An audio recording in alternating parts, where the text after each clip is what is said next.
Grabe kataas ang pila karon paingon sa Camiguin.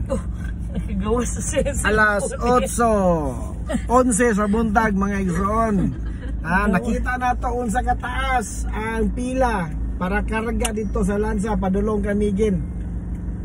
Bibo kay Camiguin tramba. Grabe.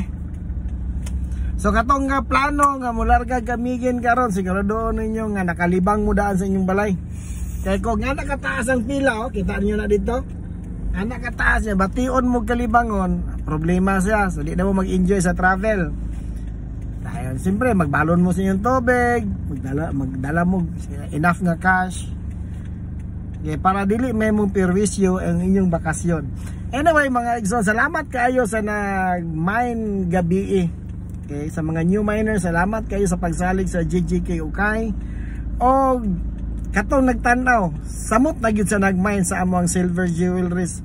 Okay, naka-decide mi ni Madam Tendera nga among silver jewelries mas ubsan pa namo ang among presyo. Katong mag-reseller, okay, PM lang mo kay tagaan ta mo special offer. Special offer. Then katong ito mga jewelries nga mo go beyond na sa 1,000, PD ra nato layaway. Alright, layaway.